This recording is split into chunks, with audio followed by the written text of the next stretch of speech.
রাজ্যের সমস্ত সুযোগ সুবিধা নিয়ে সিপিএম কংগ্রেস গ্রামে দাপিয়ে বেড়াচ্ছে। আমরা তার প্রতিকার করে তাকে ঘেরাও করতে পারছি না। তিনি মুখ খুললেই বিতর্ক, তার কথায় ফুলঝুরি যেন থামছেই না।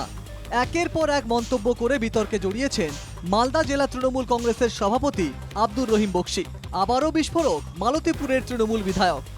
সিপিএম এর নেতারা বুদ্ধি দিয়ে আপনার সামনে মমতা ব্যানার্জিকে গাল দিচ্ছে।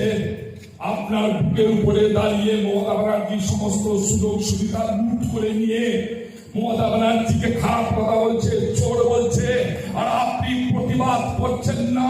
আপনি কোন টিএমসি, আপনি কোন তৃণমূল, আপনাকে বলতে হবে।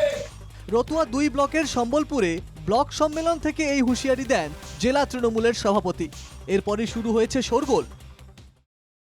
কারোর বাবার ক্ষমা দিলে করুক না, কারোর বাপের ক্ষমা দিলে করুক, কারোর বাবার ক্ষমা দিলে করুক না, কারোর বাপের ক্ষমা দিলে করুক। ওদের কথার কোনো মূল্য আছে? কি অবস্থায় বলছেন, কটার সময় বলছেন, এসবের উপর অনেক কিছু নির্ভর করে। যদিও আব্দুরের পাশে দাঁড়িয়েছেন তৃণমূল মুখপাত্র কুণাল ঘোষ। দেখুন, বিজেপি 2 ভাই সিপিএম আর কংগ্রেস আই এ রাজ্যে, তো সুতরাং এ রাজ্যে সিপিএম তারা হচ্ছে ভোটার, বিজেপির ভোটার হয়ে গেছে। বিজেপির 2 ভাই সিপিএম আর কংগ্রেস আই এ রাজ্যে বিজেপির তারা দালালি করছে, তাই তাদের বিরুদ্ধে বলেছে। ডিসেম্বরে প্রধানমন্ত্রী ও স্বরাষ্ট্রমন্ত্রীকে নিয়ে বিতর্কিত মন্তব্য করে বিতর্ক তৈরি করেছিলেন Abdur Rahim Bakshi.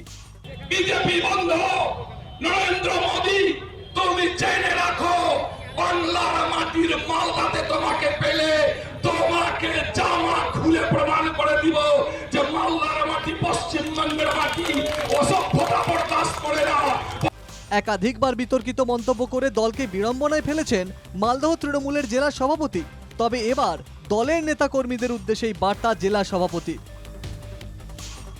Bureau report, NKTV Bangla.